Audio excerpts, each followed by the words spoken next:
नमस्कार, मुद्दे की बात में आप सभी का स्वागत है। मैं हूं आपके साथ गौरी शंकर।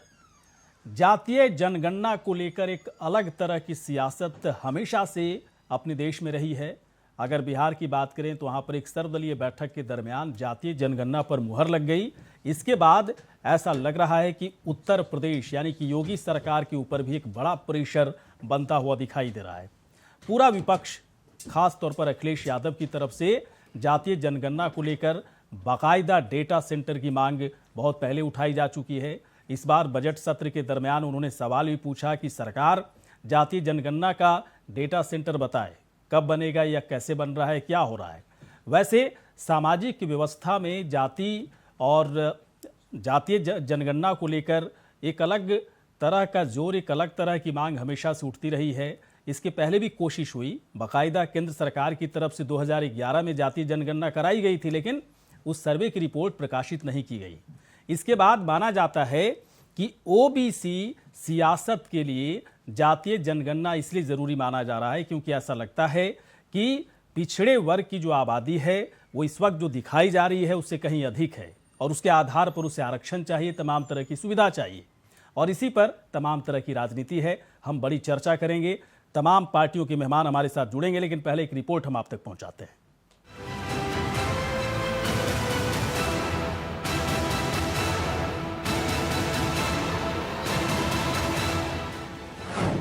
बिहार में जातीय जनगणना पर लगी मुहर। यूपी में भी जातीय जनगणना की मांग तेज। अखिलेश समेत पूरा विपक्ष कर रहा है मांग। बिहार में जातीय जनगणना पर बीजेपी की हां, उसके लिए उत्तर प्रदेश में मुश्किलें बढ़ा सकती है। सपा ने विधानसभा चुनाव के समय से ही जातीय जनगणना की मांग को मुद्दा बना रखा है। पड़ोसी राज्य में स्टैंड बदलने के चलते यूपी में भी बीजेपी के ऊपर इसे आगे बढ़ाने का दबाव बढ़ेगा।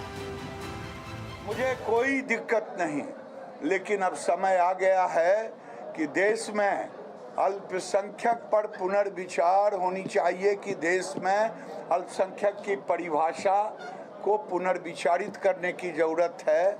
जब मदनी खुद कह रहे हैं कि मैं तो अब अल्पसंख्यक नहीं हूँ, तो अल्पसंख्यक शब्द को हटा देनी चाहिए, ये मैं कह रहा हूँ, क्योंकि हम ऐसे भी नारा लगा रहे हैं सबका साथ सबका विकास। 2022 के विधानसभा चुनाव में सपा ने जातीय जनगणना को अपने घोषणा पत्र में शामिल किया था।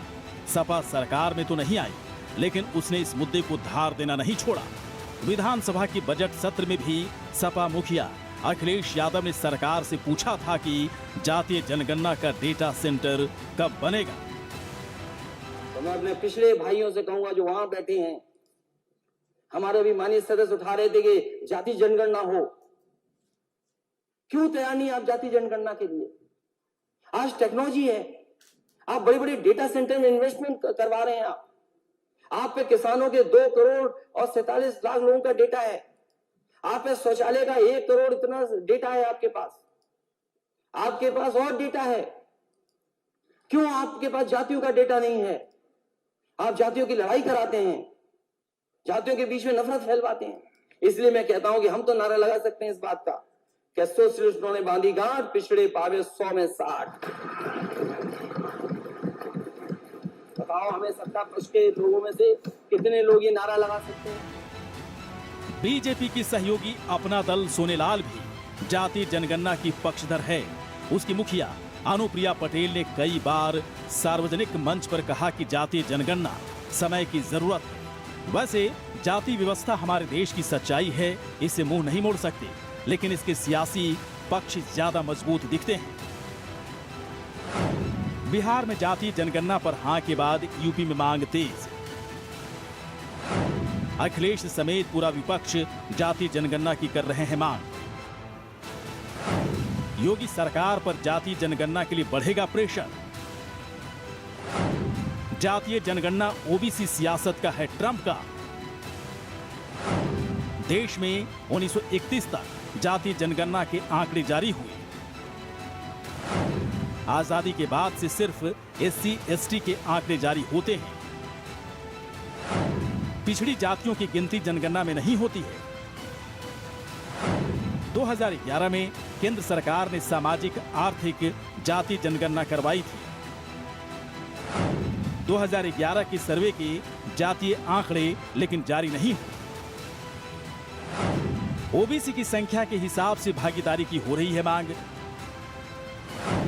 जनगणना करवाने से ओबीसी की सही संख्या का चलेगा पता। जातीय जनगणना पर देश में पहले से ही अलग तरह की सियासत हो रही है। बिहार में आखिरकार इस पर सर्वदलीय बैठक में मुहर लग चुकी है, लेकिन सवाल है यदि जातीय जनगणना वाकई में देश के सामाजिक विकास के लिए जरूरी है तो फिर बीजेपी इस पर आनाकानी क्यों कर रही है। Bureau report, India voice.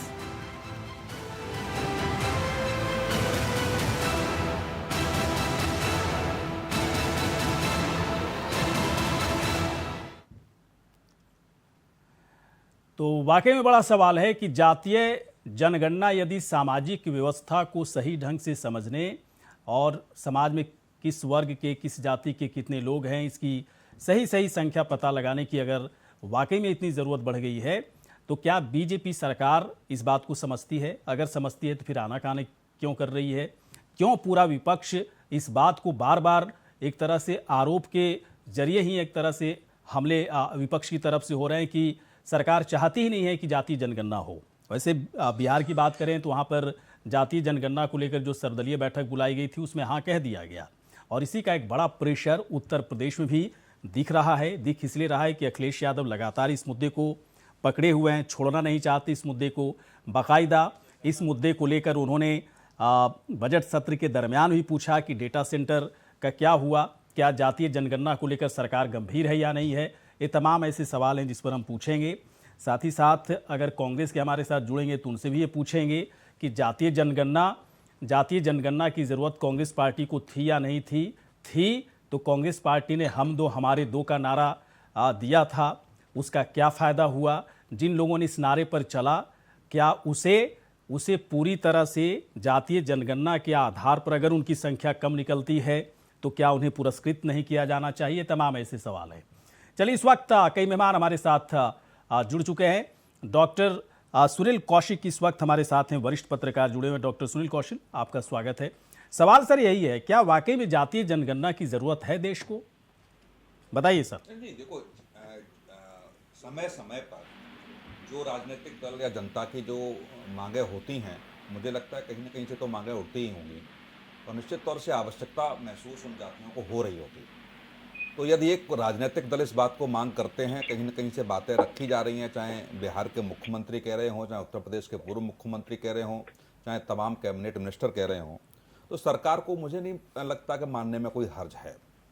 सरकार को माननी भी चाहिए, जातीय जनगणना होनी भी चाहिए, क्योंकि इस देश में आप देख रहे हैं कि हर एक चीज़ की गिनती होती है। कितनी बाइक हैं, कितनी बस हैं, कितने पेड़ हैं, कौन सा फलदार पेड़ है, कौन सा बिना फलदार पेड़ है। हाँ। हर चीज की एक एक एंट्री सरकार के पास रहती है। हाँ। और किस खेत में कौन सी फसल हो रही है, हाँ। उस फसल का देश में कितना योगदान रहेगा, ये सारे आंकड़े मुझे लगता है सरकार के पास होते हैं और समय समय पर सार्वजनिक भी होते रहते हैं। तो ये मांग है, तो निश्चित तौर से मैं कह रहा हूं कि बीजेपी को बड़ा दिल रख के एक विचार करना चाहिए, संगठन में बात रखनी चाहिए, क्या वास्तव में इस समय देश को आवश्यकता इसकी है कि नहीं। दूसरी बात, चिंता का विषय ये है गौरी शंकर जी कि जातीय जनगणना के बाद जो आंकड़े निकल के देश के सामने आएंगे तो मुझे लगता है कि व्यवस्था परिवर्तन की बात होगी, क्योंकि जब जो आंकड़ों के हिसाब से चाहे योजनाएं चल रही हों, चाहे तमाम नीतियां बनाई जा रही हों, वो सब मुझे लगता है कि धर्म और जाति के जो आंकड़े सरकार के पास उपलब्ध हैं उसी के आधार पर तय की जाती हैं। कहीं ना कहीं सरकार को इस बात का भी डर है, क्या जो चीजें निकल के आएंगी उस पर उस जाति या धर्म के लोग जो योजना बनेगी उसको क्या सहर्ष एक्सेप्ट कर पाएंगे कि नहीं कर पाएंगे। जैसे ओबीसी को लेकर के है, SC ST को लेकर के है, क्या इनकी संख्या बढ़ती है तो क्या आरक्षण बढ़ाने की बात होगी कि नहीं होगी, या जिन लोगों को आरक्षण का लाभ नहीं मिल रहा है तो उनकी संख्या ज्यादा निकल के आती है तो क्या वो अधिक आरक्षण की मांग करेंगे, और अगर कम हो गई तो कम हो गई तो फिर क्या मांग रखी जाएगी, थोड़ा सा सरकार के सामने। सवाल ये भी है ना कि अगर कम जनसंख्या अगर कम निकल गई, लोग कह रहे हैं कि ओबीसी की जनसंख्या ज्यादा है, उसके नहीं, और मुताबिक इसके साथ भी गौरी उसके शंकर जी, मुताबिक एक मांग और करनी चाहिए, ईमानदारी से करनी चाहिए राजनीतिक दलों को, कि आरक्षण का जो लाभ है मुझे लगता है गरीबी रेखा से नीचे रहने वाले लोगों अभी को संभव मिलना नहीं है ना चाहिए। सर। नहीं, मैं संभव वही नहीं, कह रहा हूँ, इस पे ये पूरी ईमानदारी से पूरी राजनीति बिहार सर। के मुख्यमंत्री कह रहे हैं, अखिलेश यादव कह रहे हैं, क्या उसी वर्ग से ये अपील कर सकते हैं कि वो उन्हीं का वर्ग है, उसी वर्ग की राजनीति वो करते हैं और उसी वर्ग के वो नेता हैं, क्या ये कहेंगे क्या सीना ठोंक के कि नहीं अब हमें आवश्यकता नहीं है, अब हमारे छोटा जो है व्यक्ति है, जहां छोटी उसकी आमदनी है, उसको आवश्यकता है, गरीबी रेखा से नीचे रह रहा है, इसके लिए हम आरक्षण छोड़ते हैं। चलिए, तो बिल्कुल। ये भी थोड़ी सी एक मांग जातिगत जनगणना यदि होती है और उसके बाद आंकड़े निकल के आते हैं तो नेताओं को ये भी पहल करनी होगी। चलिए, दो मेहमान इस वक्त और जुड़ चुके हैं। नेहा शालिनी दुआ, बीजेपी की प्रवक्ता, इस वक्त हमारे साथ हैं। नेहा, बहुत बहुत आपका स्वागत है। आवाज आ रही है नेहा आप तक मेरी? जी आ रही है। राघवेंद्र दुबे इस वक्त हमारे साथ हैं, समाजवादी पार्टी के प्रवक्ता। राघवेंद्र दुबे जी, स्वागत है आपका। आवाज आ रही है राघवेंद्र जी? हाँ जी, आवाज आ रही है। थोड़ी सी मुझे लग रहा है जहाँ बैठे हुए हो ना, थोड़ी लाइट की दिक्कत है, थोड़ा आप सही कर लें, इसके बाद मैं आता हूँ आपके पास। नेहा के पास मैं आ रहा हूँ। नेहा, एक बात बताएं, आरोप लग रहा है कि जातीय जनगणना को लेकर आप लोग गंभीर नहीं है। वैसे 2011 में सामाजिक आर्थिक जातीय जनगणना करवाया गया था और उस 2011 की जातीय जनगणना को लेकिन प्रकाशित नहीं किया गया, उसके आंकड़े सामने नहीं आए। उसके बाद उम्मीद की जा रही थी कि जब केंद्र में आप लोगों की सरकार आएगी, 2014 में आई भी, उसके बाद है ना, इस पर गंभीरता आप लोगों की तरफ से दिखाई जाएगी। लेकिन ऐसा लगता है कि जातीय जनगणना को लेकर बीजेपी की तरफ से कोई सकारात्मक कदम नहीं उठाया गया।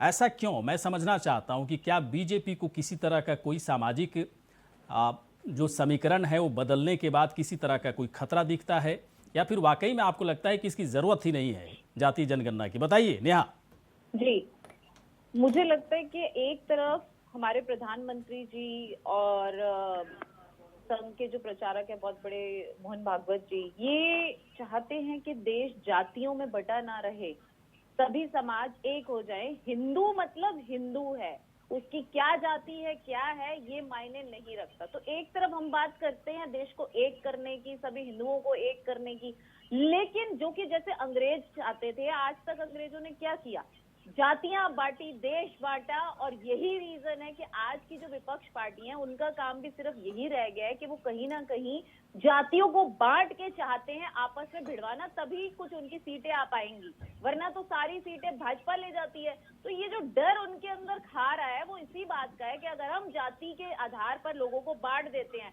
कि अब जब मैं ब्राह्मण को खड़ा कर दूंगा तो लोग ब्राह्मण को देख के उसको ब्राह्मण को वोट देंगे, ये पता करने के लिए हम किसी दलित को खड़ा करेंगे तो दलित वोट हमें मिलेंगे। देखिए, आप देश को बांटिए मत, पहले अंग्रेज कर चुके, फिर मुगल कर चुके, अब आप भी अगर ऐसा करेंगे तो देश बढ़ जाएगा। इस समीकरण का नेहा, ये तो बीजेपी भी ध्यान रखती है कि कहां पर किस जाति के उम्मीदवार को खड़ा करना है, किस जाति के लोग ज्यादा है वहां पर उसी जाति के लोग आप लोग भी खड़े करते हैं ना उम्मीदवार। तो आपके दिमाग में तो यही चीजें है। नहीं, हमारे दिमाग में ऐसा बिल्कुल नहीं। अगर हमारे दिमाग में अगर ऐसी बात होती तो आप बताइए, जाति मतगणना की बात 100 बार इन लोगों ने करी है। हम बार बार यही कहते हैं, कहीं ना कहीं थोड़ा बहुत पीछे हो जाते हैं कि आप क्यों देश को जातियों में बांटना चाह रहे हैं। देश को एक तरफ रखिए कि हम एक हिंदू राष्ट्र है, हिंदू हैं, बस बात खत्म। आप हिंदू हैं, अब आप चाहे ब्राह्मण हैं, चाहे दलित हैं, चाहे शूद्र हैं, चाहे बनिए हैं, चाहे कुछ भी हैं, लेकिन आप हिंदू हैं, इस बात से आपको सेटिस्फेक्शन नहीं होती। तो इनको प्रॉब्लम यही है, पहले अंग्रेजों ने देश को तोड़ा जाति और धर्म के आधार पर। नहीं, मैं नेहा, मैं ये सब नहीं सुनना चाह रहा हूँ। मैं सुनना ये चाह रहा हूँ कि आप लोगों का स्टैंड क्या है। आप लोग, आपकी पार्टी के किसी भी बड़े नेता से आजकल जब इस पर सवाल किया जा रहा है, यहाँ तक कि गिरिराज सिंह से भी ये सवाल पूछा गया तो उन्होंने कहा कि मुझे कोई आपत्ति नहीं है, होना चाहिए, कर ही दीजिए, कोई दिक्कत नहीं है।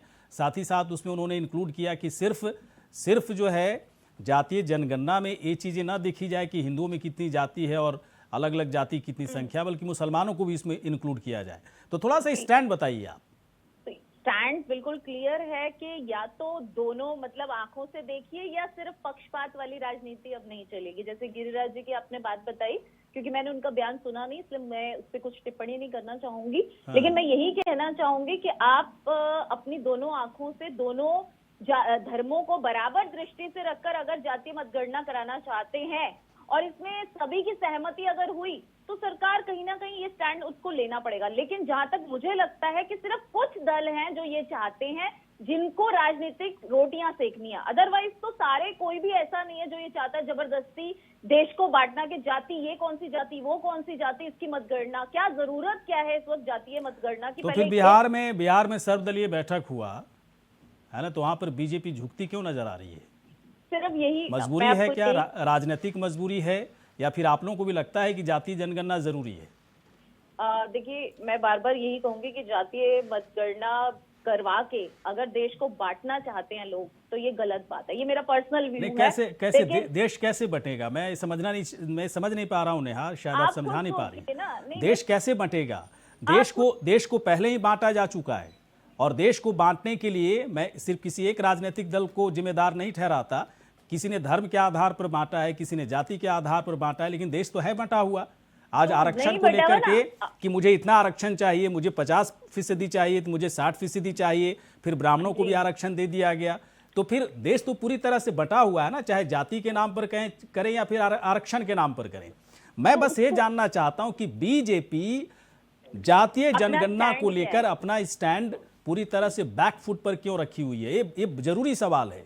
क्या आप लोग को किसी तरह का डर है कि अगर जातीय जनगणना होती है तो बीजेपी के सियासी समीकरण जो है वो बदल सकते हैं? ये डर है? हमें ऐसा कोई डर नहीं है। हमें इतना पता है कि हमने बहुत काम किया है, तो हमें उसी के आधार पर वोट मिलता है। जिनको उसके आधार पर वोट नहीं मिलता उनको डर होता है जातीय मतगणना वो चलिए ठीक है, राघवेंद्र दुबे के पास में आ रहा हूं। राघवेंद्र दुबे जी, एक बात बताइए, क्यों इतना जोर दे रहे हैं आप लोग? बिहार में तेजस्वी यादव खूब जोर दे रहे थे, वैसे क्रेडिट नीतीश कुमार ले गए, है ना? अब तो तेजस्वी यादव को कोई कुछ बोलता भी नहीं। मुझे लगता है तेजस्वी यादव को कोई याद भी नहीं करेगा कि तेजस्वी यादव जाति जनगणना को लेकर खूब मुखर रहे। नीतीश कुमार क्रेडिट लेते हुए नजर आ रहे हैं। क्या अखिलेश यादव भी क्रेडिट लेना चाहते हैं उत्तर प्रदेश में? जातीय जनगणना की जरूरत उनको क्यों महसूस होती है कि उत्तर प्रदेश में भी होना चाहिए? सब कुछ तो तय है, यादव किसको वोट देता, मुसलमान किसको वोट देता, हिंदुओं का अलग अलग जाति किसको वोट देता, फिर जातीय जनगणना किसके लिए? बताइए सर, क्या है इसका फायदा? क्या है सामाजिक व्यवस्था में? कैसे आमूलचूल परिवर्तन हो जाएगा जातीय जनगणना करवा कर? हेलो जी बोलिए। हाँ जी गौरीशंकर जी, ऐसा है कि जो जाति जनगणना है, अगर चाहते हैं सब तो जाति जनगणना हो जाए। और जाति जनगणना है तो उसमें ये भी हो जाएगा कि जैसे आपने देखा कि दलित और महादलित एक कैटेगरी बनाई गई। जब महादलित बनाई गई तो उनको उसका आरक्षण का लाभ भी मिला। बहुत सारी जातियां हैं, कौन कितनी जाति है। 1931 के बाद कोई जनगणना, मतलब स्वतंत्र भारत में पूर्ण रूप से कोई जनगणना हुई नहीं। और 1881 में सबसे पहली जनगणना हुई थी जब अंग्रेजों की हुकूमत थी। और फिर 1931 में इसके आंकड़े प्रकाशित हुए थे। इसके बाद 2011 तक चली, लेकिन उसमें अच्छा एक बात बताइए, सुनिए एक बात, राघवेंद्र दुबे एक बात बताइए, जातीय जनगणना का मतलब आप समझ क्या रहे हैं, पहले बताइए। जातीय जनगणना मतलब क्या? सिर्फ हिंदुओं की जाति की जनगणना होगी, उनकी संख्या काउंट की जाएगी? जनगणना होगी, हिंदू हो, मुस्लिम हो या हिंदुओं में जो भी है, चाहे वो यादव कितने हैं, कुर्मी कितने हैं, कहार कितने हैं, काशी कितने, मुसलमान में मुसलमान सबकी होगी जनगणना। अगर होगी तो सबकी होगी। चलिए, पहली बार कोई समाजवादी पार्टी का प्रवक्ता कह रहा है कि मुसलमानों का भी होना चाहिए। नहीं, दूसरा सबकी होगी, उसमें क्या है? जब जनगणना सोच लीजिए राघवेंद्र दुबे जी, अखिलेश यादव सुन रहे होंगे तो पता नहीं क्या बोलेंगे आपको, लेकिन बच रहे हैं लोग, मुसलमान का नाम लेने से बच रहे हैं। ऐसा नहीं है, जब जनगणना होगी तो सबकी होगी। और क्या मुस्लिम में होता नहीं है? मुस्लिम में होती, उस मुस्लिम में भी ऊंची जात होती है, नीचे वाले भी होते हैं, बैकवर्ड भी होते, उसमें भी तो है। तो मुस्लिमों में है नहीं, मुस्लिमों में भी है। और अभी जो बीजेपी की क्या हो जाएगा इससे? जातीय जनगणना होने से समाजवादी पार्टी मजबूत हो जाएगी? नहीं, जाति जनगणना से कोई पार्टी मजबूत होने की बात नहीं है। हाँ, क्या मजबूत, क्या सामाजिक व्यवस्था मजबूत होगी, क्या होगा? आप केवल समाजवादी पार्टी के लिए क्यों करें? बिहार में भी जो बैठक हुई, कौन सा ऐसा दल था जो इससे सहमत नहीं था? कौन सा ऐसा दल था जो इसमें सहमत नहीं था? तो आप केवल समाजवादी पार्टी ये मुद्दा उठाती रही, लेकिन सहमत तो सभी है। बीजेपी का है जो इससे सहमत नहीं है। चलिए ठीक है, मैं बस इतना समझ रहा हूँ दुबे जी, आप जो कह रहे हैं, मैं समझ रहा हूँ कि आप बस चाहते हैं जातीय जनगणना हो जाए, गौरी है ना, शंकर जी, एक सेंसस बात और ऑन कहना चाहते हैं। कास्ट बेसिस हो जाए और उसके जो आंकड़े हैं वो पूरी तरह से प्रकाशित हो जाए। एक अब बात उन और आंकड़ों कहना का, अब सुनिए भाई साहब, उन आंकड़ों का इस देश के लोग क्या करेंगे, किस तरह की नीतियां बनेंगी उस जाति जनगणना क्या, बड़ा मुझे तो कभी कभी लगता है कि बहुत भयावह स्थिति दिखेगी जब आंकड़े आएंगे कि हमारे देश में ब्राह्मण इतने हैं, हमारे देश में राजपूत इतने हैं, हमारे देश में कुर्मी इतने हैं, हमारे देश में बनिया बिरादरी के इतने लोग हैं, हमारे देश में कायस्थ बिरादरी के इतने लोग हैं, है ना। अलग अलग जातियों में कहाँ किसी को जाति सूचक कोई शब्द बोल दो तो क्रांति लेकर के खड़ा हो जाता है कि हमें हमारे जात से क्यों बोला गया। और जात देखिए, उसको जात याद दिलाया जा रहा है जाति जनगणना के जरिए कि तुम्हारी जाति क्या है बताओ, है ना।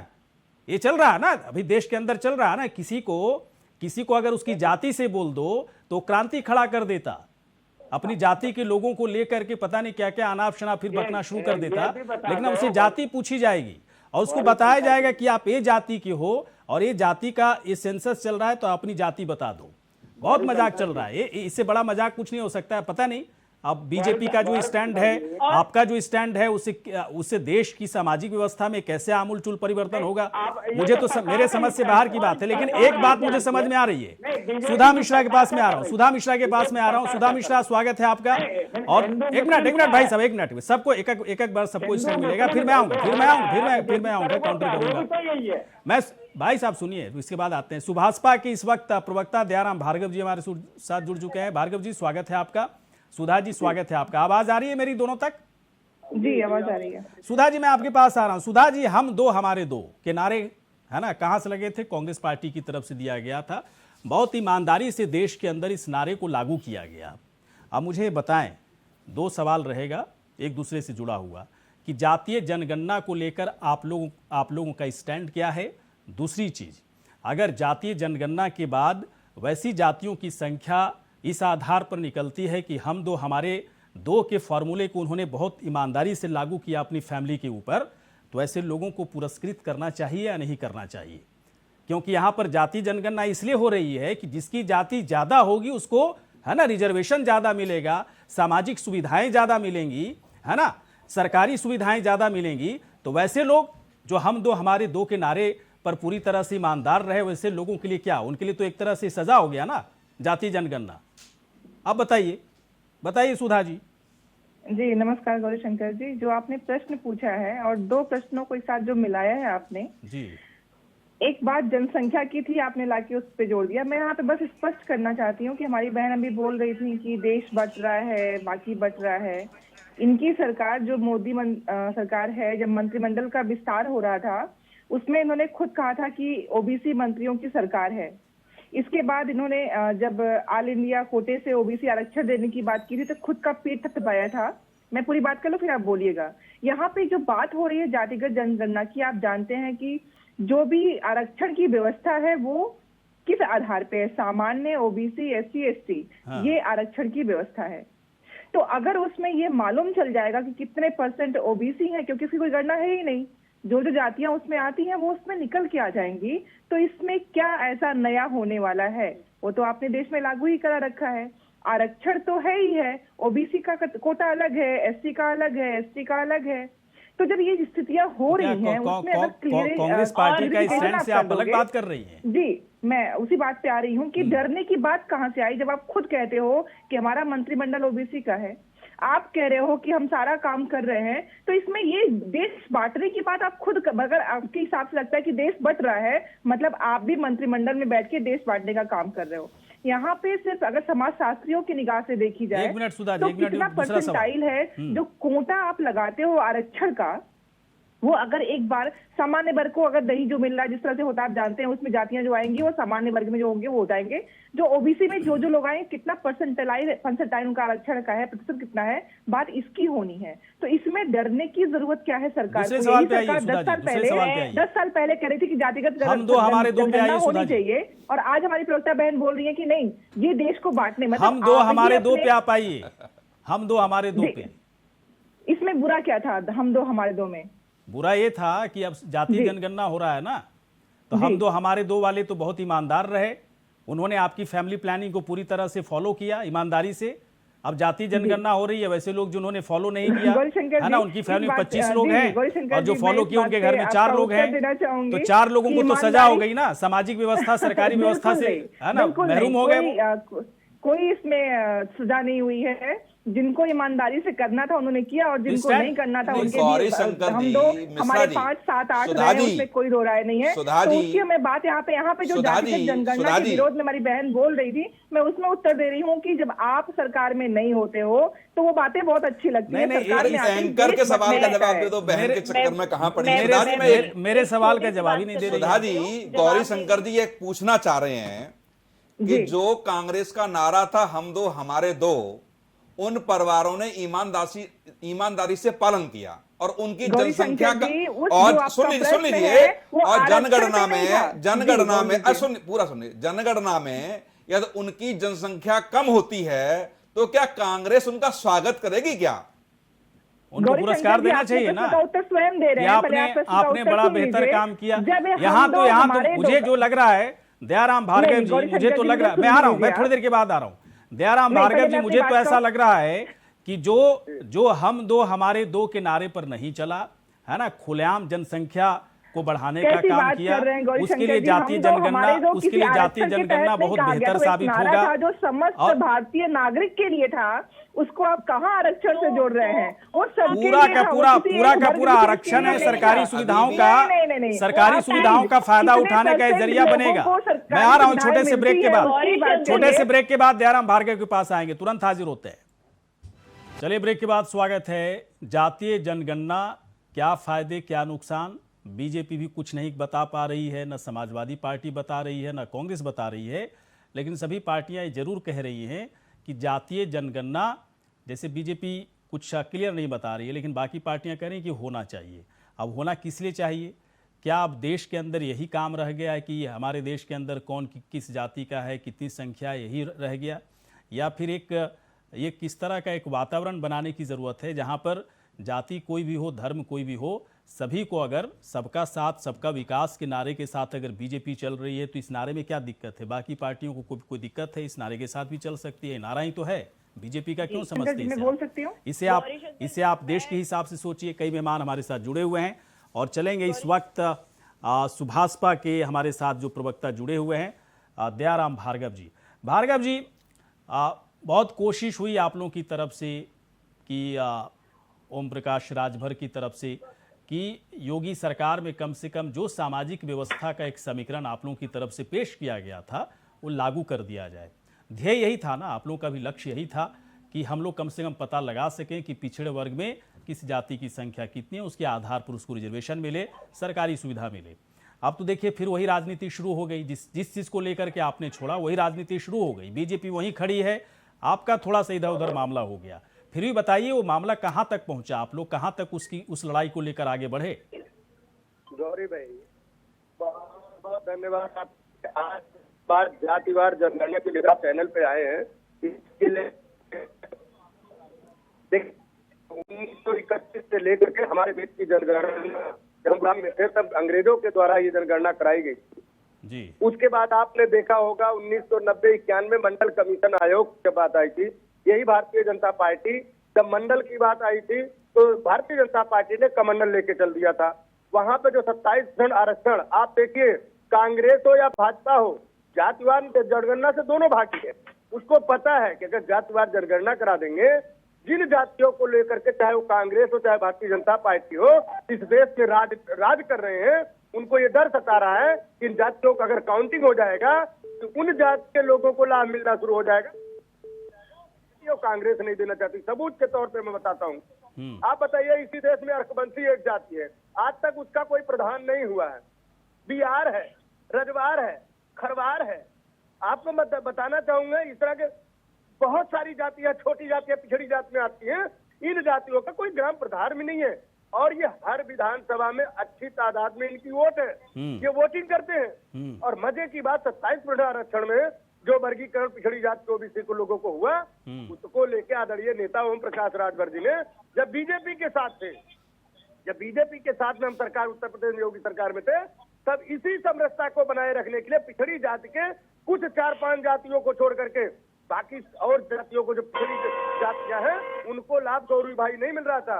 उसी के आधार पर एक समिति लाभ लेकिन क्यों नहीं मिल रहा था, ये भी बड़ा सवाल है, मैं पूछूंगा थोड़ी देर सामाजिक के न्याय बाद। समिति की रिपोर्ट जो है गौरी भाई हाँ। पिछले 4.25 साल से योगी सरकार के टेबल पे पड़ा हुआ है, लेकिन आज तक योगी सरकार ने उसको लागू नहीं किया। गौरी भाई आपके माध्यम से मैं बताना चाहूंगा और जानना चाहूंगा, अगर योगी सरकार को उत्तर प्रदेश में लागू कर दिया होगा तो 27% आरक्षण में 3 वर्गीकरण था, पिछड़ा, अति पिछड़ा, सर्वाधिक पिछड़ा, यानी कि जिन लोगों को पिछड़ा, जिन लोगों को लाभ मिला उनको उतना, और जिनको नहीं मिला बिल्कुल नहीं मिला, उन जातियों के बेटी बेटा को जो है पुलिस थाने, चौकी, दरोगा, चपरासी में कम से कम उन लोगों की भी नुमाइंदगी होती, उनके भी लोगों की। मतलब आप चाहते हैं ना दयाराम भार्गवी, चाहते हैं कि जाति जनगणना हो? बिल्कुल 100% हम उसके मैं आ रहा हूं डॉक्टर सुनील कौशिक के पास। सुनील कौशिक जी, एक बात बताइए, ये अलग से जो एक व्यवस्था है, देखिए थोड़ा सा ओपन हो चुका है डिबेट। अगर किसी को लगे कि कोई गलत बात कर रहा है या अपनी बात कहनी है, हाथ उठा करके बिल्कुल आप काउंटर कर सकते हैं, लेकिन थोड़ा सा तार्किक होना चाहिए। ऐसी बहस नहीं करनी है कि लोगों को समझ में नहीं चीज़ें आए। डॉक्टर सुनील कौशिक, एक बात बताएं, क्या लगता है जो कह रहे थे दयाराम भार्गव जी कि लोगों को फ़ायदा नहीं मिल रहा, कई ऐसी जातियाँ, छोटी छोटी जातियाँ हैं जिनका प्रतिनिधित्व है ही नहीं कहीं, लेकिन एक चीज़ तो है ना कि SC, ST, OBC, general certificate बनाए जाते हैं बाकायदा, है ना, इसका पंजीकरण होता है। कोई किसी भी कास्ट का हो, जाति का हो, ये सर्टिफिकेट तो उसके पास होता है ना, उसके आधार पर सुविधाएं तो लेता होगा ना। फिर अलग से 27% में अलग से क्यों ऐड ऑन कराने की कोशिश होती है? ये किस तरह की राजनीति है? मुझे समझ में चीजें नहीं आती। देखो, यही जो गौरी शंकर जी आपने कही, निश्चित तौर से ये राजनीति है। दूसरी बात जो भार्गव साहब ने कहा कि मंडल कमीशन की रिपोर्ट के बाद क्या स्वसपा के राष्ट्रीय अध्यक्ष सरकार से मांग करेंगे कि वो श्वेत पत्र जारी करे, पिछले 30 साल का ले लो और अगले 30 साल का ले लो।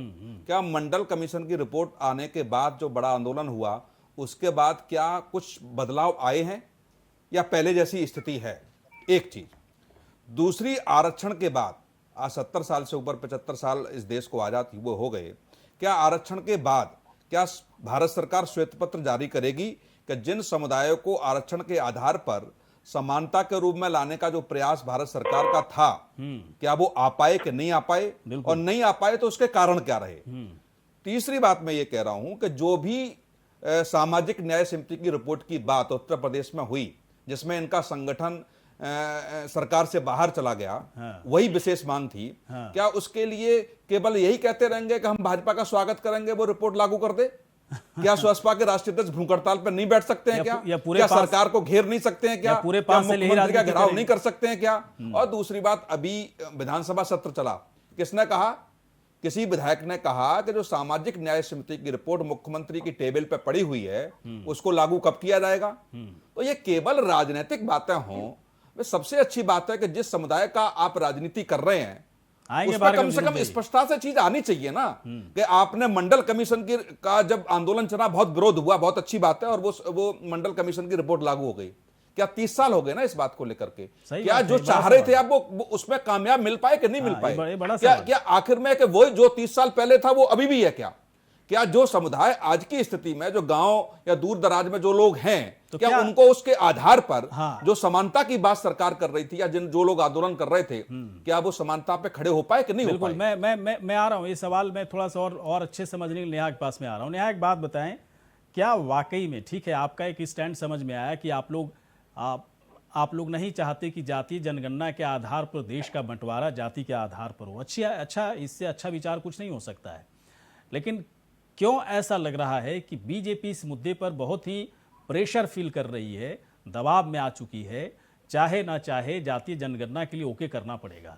बताइए नेहा, या कुछ और भी बात करनी है? अगर डॉक्टर सुनील कौशिक का जवाब देना है या सुधा मिश्रा के तो दे सकती हैं, बोलिए। जी, मैं सुधा जी और अभी मुझे उनका नाम नहीं पता, जिन्होंने येलो कलर का, सुनील कौशिक जी नहीं, शायद दयाशंकर जी, दयाराम भार्गव जी, उनकी बात का मैं ये जवाब देना चाहती हूँ। जो मैडम है वो कहती हैं कि हम ओबीसी को नजरअंदाज करते हैं, नहीं, हम ये नारा देते हैं कि हमारा मंत्रिमंडल ओबीसी का है, ये हमने नारा दिया। ऊपर बैठे भार्गव जी कहते हैं कि ये लोग अदर बैकवर्ड क्लास और क्यों आप लोगों ने ऐसा नहीं कहा क्या नेहा? नहीं, कहा तो ना, इन ऐसा तो दोनों कहा की कि बात- हम लोग मैं देखो, इन दोनों की हम बात लोग का जवाब दे मंत्रिमंडल रही हूँ। देखिए किस तरह से सामाजिक संतुलन को बनाए रखता है। देखिए, ये सामाजिक संतुलन में और इस बात में फर्क है, यही मैं कह रही हूँ। एक कहता है कि हम जो हैं वो अपने आप को दिखाते हैं कि हम बड़े हितैषी हैं, ओबीसीज और ये वो, हमारा पूरा मंत्रिमंडल वो है। दूसरा कहता है कि ये ओबीसीज को पूछते भी नहीं है,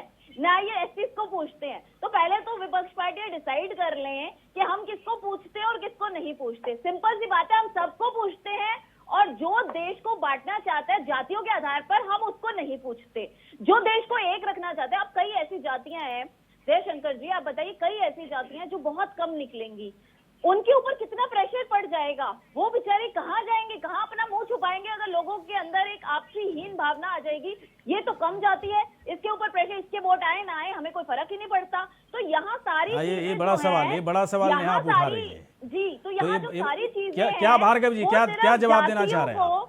जातियों बोलिए, को बोलिए। बांटने की है ताकि इन लोगों को वोट मिल सके, बस। इनको ये इसका नहीं मतलब दिखता समझा कि जाएगा। देश बटेगा, इनको साथ लोग जुड़ाए तो देश बटेंगे, समझ आएगा। हिंदू बटेंगे। पहले आप शांत हो जाइए। भार्गव जी, दयाराम भार्गव जी, आप जहाँ बैठे हो थोड़ा शांति से बैठो ना, इतना हिल रहे हो आप। गौरी भाई बीच हाँ, बढ़िया से थोड़ा सा दिखे तो कि दयाराम भार्गव जी बोल रहे हैं, बोलिए अब। आपको थोड़ा आज के देश के क्या नाम रक्षा मंत्री राजनाथ सिंह है, तब देश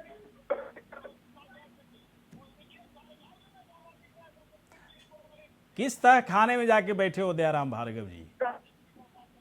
ठीक है, सरकार नहीं बनी आपकी, बीजेपी से बाहर हो गए, सपा के साथ है ना, एकदम नेटवर्क में तो खाने में रहना जाके चाहिए। बैठे हो। चलिए कोई बात नहीं, मैं आ रहा हूँ, थोड़ी देर के बाद आएंगे ना भाई साहब, ऐसे थोड़ी बात होगी। राघवेंद्र दुबे जी, एक बात बताइए भाई साहब, आप लोग बस पीछे पीछे चल रहे हैं कि जाति जनगणना, जाति जनगणना, आप लोगों को जाति जनगणना से क्या मतलब है भाई साहब? आपकी पार्टी तो बस दो है ना, एक जात जानती है और दूसरा एक धर्म जानती है। एक यादव मुझे बोलने में भी खराब लग रहा है, लेकिन बोलना पड़ेगा, क्योंकि अब जाति जनगणना पे डिस्कशन हो रहा है तो जाति तो बोलनी पड़ेगी, या तो यादव या मुस्लिम। तो फिर क्या जरूरत है समाजवादी पार्टी को इतना मुखर होने की? बोलिए। मैं इसलिए कह रहा हूं कि आप लोगों के मंत्रिमंडल में पिछड़े वर्ग के मंत्रियों के नाम पर है ना 13 या 14 की 15 13 14 में 12 यादव ही थे मंत्री, और उसके बाद इतना आमूलचूल परिवर्तन हुआ था जिला लेवल पर उसमें एक और प्रशासनिक अधिकारियों में। सामाजिक न्याय समिति की जो बात स्वसपा के राष्ट्रीय अध्यक्ष ने उठाई थी गौरी शंकर जी, वो इसी आधार पर उठाई थी कि आरक्षण का लाभ सब यादव समुदाय में चला गया। बिल्कुल। ओबीसी का लाभ था मैं वो इसीलिए 2012 से 15 इसीलिए मैं सवाल पूछ रहा हूं दुबे जी से कि आखिरकार आप लोग क्यों डिमांड कर रहे हैं? आप लोगों के लिए तो तय है, तो क्या मतलब नेतागिरी कर रहे हो क्या आप लोग जाति जनगणना पे? बताइए दुबे साहब, बताइए, जल्दी से बताइए, या कट गया आपका फोन? देखिए, मैं ये कह रहा हूँ हाँ, ये नेतागिरी की बात नहीं है। इसमें दिक्कत क्या है? पहले क्या नहीं हुआ? पहले जब अगर जातिगत जनगणना जब ये सार्वजनिक हो गई तो देश में क्या भूचाल आ गया था। अभी बीजेपी की सरकार क्या कर रही है? हिंदू मुस्लिम कर रही है कि नहीं कर रही? मस्जिदों के सामने जाकर के इनके कार्यकर्ता कभी हनुमान चालीसा पढ़ रहे हैं, कभी कुछ कर रहे हैं। तो ये लगातार कुछ ना कुछ गड़बड़ कर रहे हैं, और हिंदू मुस्लिम नहीं कर रहे हैं, ये तो लगातार कर रहे हैं। कभी जनसंख्या की बात कर रहे, कभी किसी की बात कर रहे। आप लोग भी तो मुसलमान हिंदू कर रहे हो ना भाई साहब। अगर बीजेपी पर आरोप लग रहा है कि हिंदू मुसलमान करती है पार्टी, तो आप लोग भी तो मुसलमान हिंदू करते हैं। गड़बड़ कर रहे हैं। सुन लीजिए गौरीशंकर जी, जब इनको लगता है कि नीतीश कुमार जी गड़बड़ कर रहे हैं तो उनसे समर्थन वापस ले लीजिए।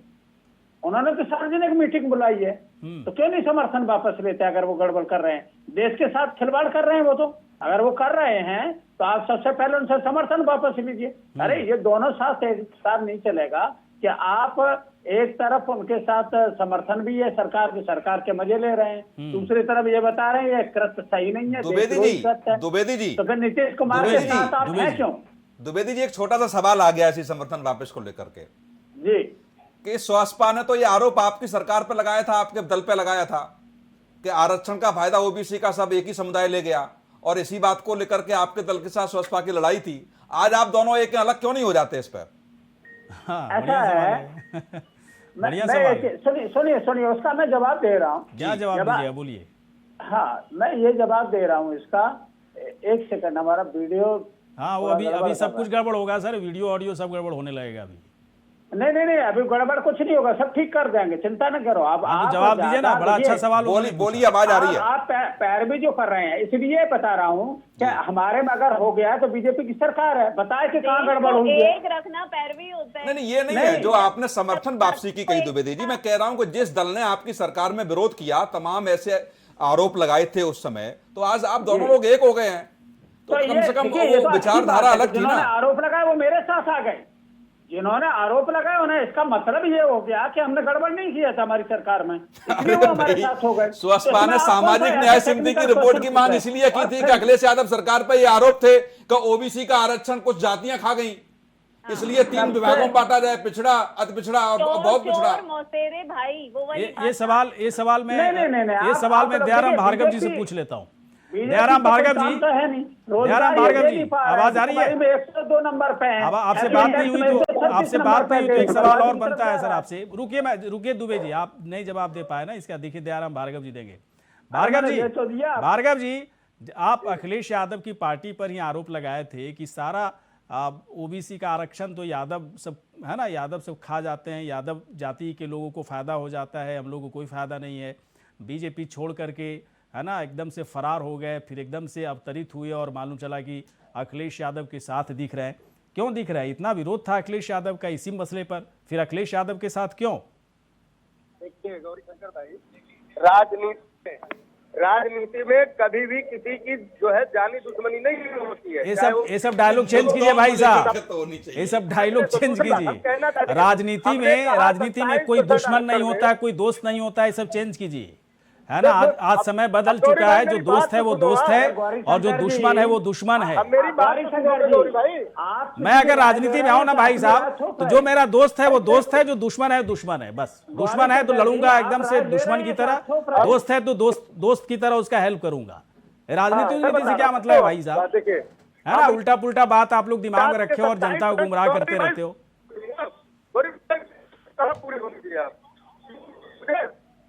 यही सब सीखे हैं आप लोग, है ना, यही सब सीखे हैं कि राजनीति मतलब राजनीति में आने के साथ इंसान धोखेबाज हो जाएगा, इंसान मौका परस्त हो जाएगा, इंसान को लगेगा कि सबसे बेहतर अवसर है बीजेपी की तरफ, उधर चला जाएगा, फिर लगेगा कि ना बीजेपी तो बेकार है, गंदी पार्टी है, चल फिर जो है समाजवादी पार्टी में चली जाएगी, फिर समाजवादी पार्टी से गंदी लगने लगेगी, बीएसपी में चली जाएगी।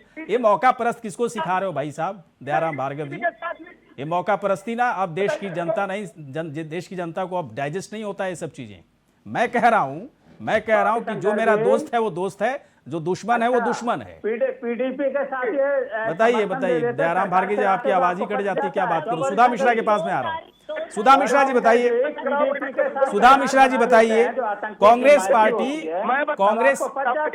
एक मिनट, कांग्रेस पार्टी ठीक है, वो हमारे दो वाले पर तो आपने जवाब दिया नहीं मुझे सुधा मिश्रा जी।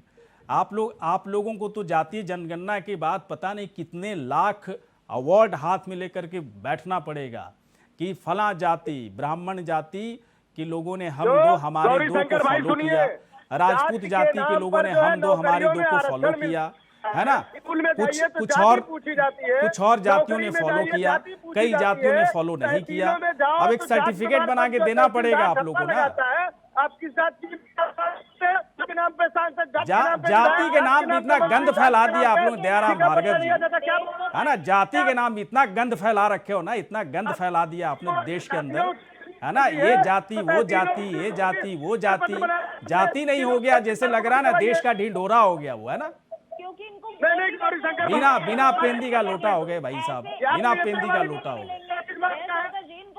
जाति क्यों करना, देश एक है ना, क्यों जाति इतना जाति हो गया, समझ में नहीं आता है। आप भी जाते हो गए। हाँ, आप भी पता नहीं कहाँ जाओगे जाति। सुधा मिश्रा जी बताइए, आप लोग भी खूब जाति किए, धर्म है ना, मुस्लिम है ना। सुनिए भाई साहब, सुनिए दयाराम भार्गव जी, आवाज तो आ नहीं रही है, ऊपर से आप लोग अपने दिमाग का गंध निकालो ये जाति वाला, ठीक है। जाति पॉलिटिक्स नहीं चलेगी, निकालो इसको, जल्दी से निकालो, और तहखाने में बैठ करके बात मत करो, है ना। खुले आसमान में आओ, सीना ठोक के बात करो कि राजनीति करता हूं, देश की राजनीति, देश की विकास की बात करता हूं, जाति के विकास की बात नहीं।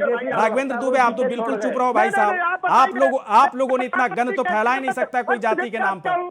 और आपका कैसे ओम प्रकाश राय आप लोग आप लोगों की पार्टी ऐसी है, जाति के नाम पर इतना गंद फैलाने वाली पार्टी तो देखा ही नहीं आज तक।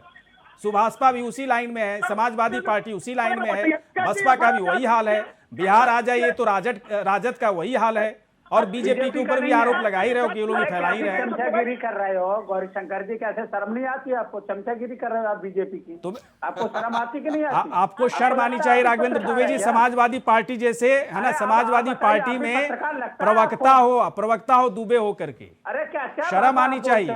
चापलूसी आप करते हो या मैं कर रहा हूँ, है ना? एक तो लैंग्वेज सही करो, टेलीविजन पर बैठे हो ना, ढंग से बात करो, मर्यादा में रह करके, ठीक है?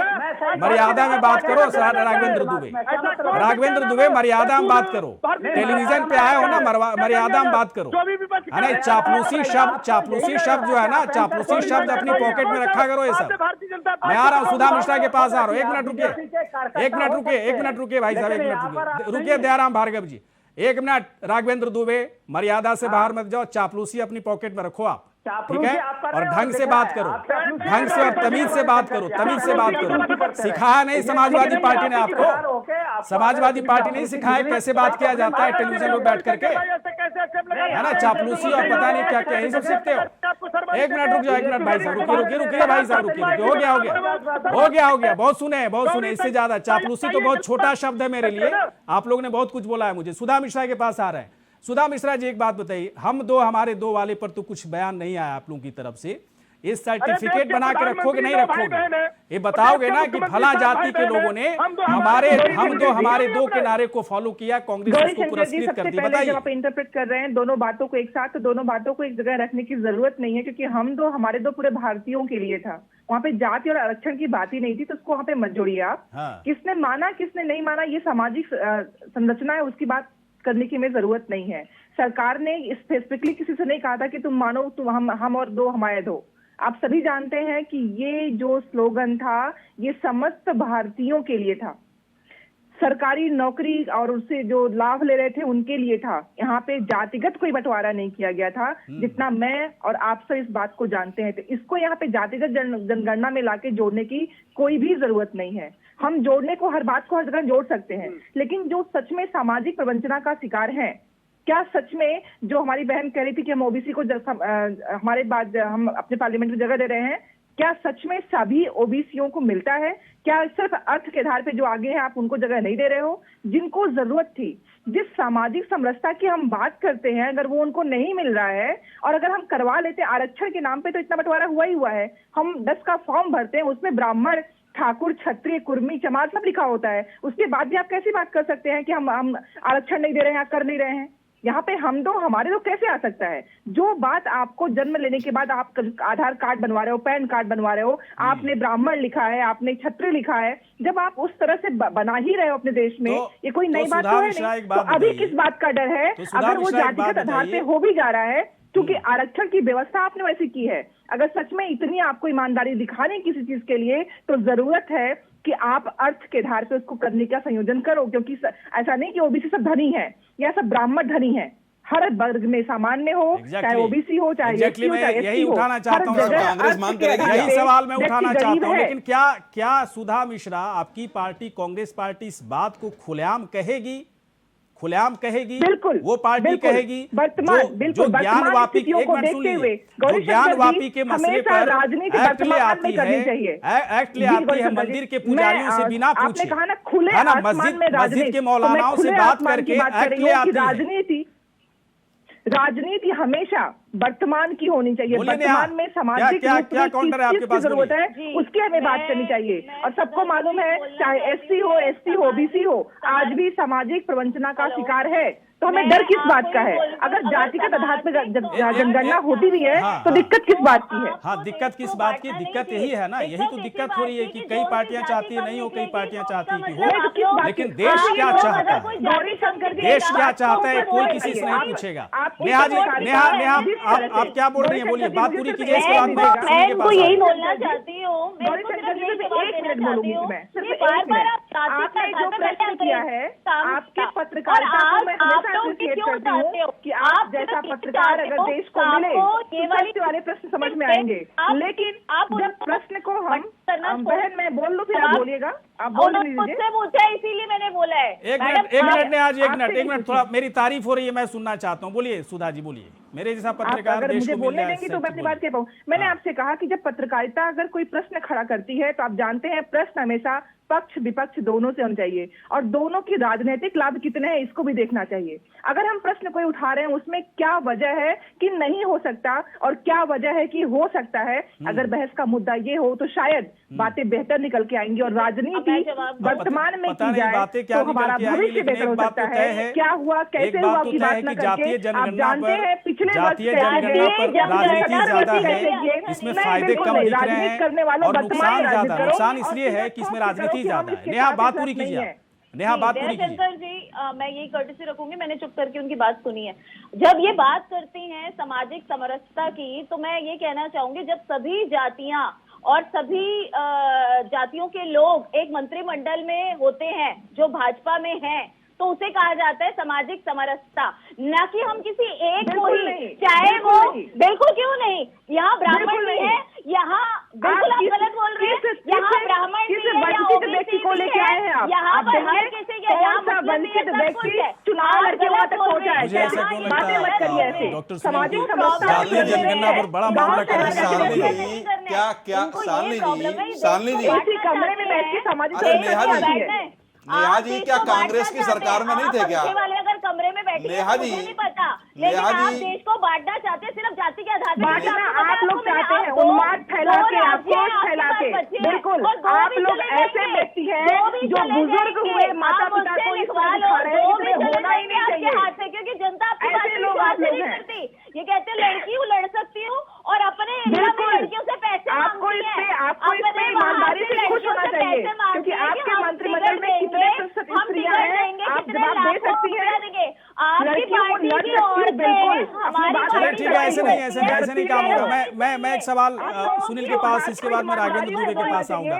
सुनील जी एक बात बताइए, एक मिनट बताइएगा सर, क्या वाकई में एक मिनट सुधा जी, एक मिनट सुधा जी, नेहा जी, मुझे पता है आप दोनों के अपने अपने स्ट्रॉन्ग पॉइंट हैं, स्ट्रॉन्ग पॉइंट है आप दोनों के पास बोलने के लिए बहुत कुछ है, पार्टी का स्टैंड भी है। लेकिन रुक जाइए एक मिनट, मैं डॉक्टर सुनील से पूछना चाहता हूं। डॉक्टर सुनील एक बात बताएं, क्या मैं बहुत गंभीरता से इस सवाल को पूछ रहा हूं, समाजवादी पार्टी क्या गंभीर है जातीय जनगणना को लेकर, या वाकई में नेतागिरी बस करने के लिए आगे मुखर हो रही है? दयाराम भार्गव की पार्टी गंभीरता है, मुझे उसमें दिख रही है कि चली जातीय जनगणना पर ये लोग गंभीर हैं, उसी पर इनकी पॉलिटिक्स भी है। मैं उत्तर प्रदेश के हिसाब से जानना चाहता हूं, जातीय जनगणना की जरूरत है क्या वहां पर? देखो, जाति जनगणना गौरी शंकर जी होनी चाहिए, क्योंकि मैंने भी अभी कहा था कि सरकार के पास हर चीज के आंकड़े हैं, जानवरों तक के आंकड़े हैं, पेड़ के आंकड़े हैं, फसल के आंकड़े हैं, और ये जनगणना में SC/ST का के आंकड़े प्रकाशित करती है सरकार। हाँ। केवल ओबीसी को छोड़कर। तो यदि ओबीसी की बात आती है कि ओबीसी के भी आंकड़े प्रेषित किए जाएं तो जनगणना निश्चित है उसके लिए। लेकिन सवाल ये खड़े होते हैं कि जो राजनीतिक दल आज एक मंच पर हैं, और दोनों राजनीतिक दल ओबीसी की राजनीति करते हैं, चाहे मुलायम सिंह जी हो, चाहे अखिलेश जी हो, चाहे वो स्वसपा के राष्ट्रीय अध्यक्ष हो ओम प्रकाश राजभर जी हो, ये अपने वर्ग के बड़े नेता हैं। और इसी आधार पर जब समाजवादी पार्टी की सरकार थी तो कुछ नीतियां ऐसी थी जहां स्वसपा ने उनका विरोध किया, और करना भी चाहिए। वो कुछ गलत चीजें थी कि जहां आरक्षण के नाम पर कुछ ही जातियों को उसका लाभ मिल रहा था। और ये बहुत अच्छी बात है कि सामाजिक न्याय समिति में जो चीजें कही गई, मैं भी उससे व्यक्तिगत सहमत हूं कि जिस वर्ग को, जिस जाति को आरक्षण का लाभ नहीं मिल पा रहा है, वो ओबीसी में हो या SC में हो, या जिन लोगों की नुमाइंदगी ठीक से नहीं है, या जो लोग दूर दराज के क्षेत्रों में रहते हैं जिनका राजनीतिक संरक्षण उनको नहीं है, उनको आरक्षण का लाभ नहीं मिल पा रहा था, इस बात को आप मानिए।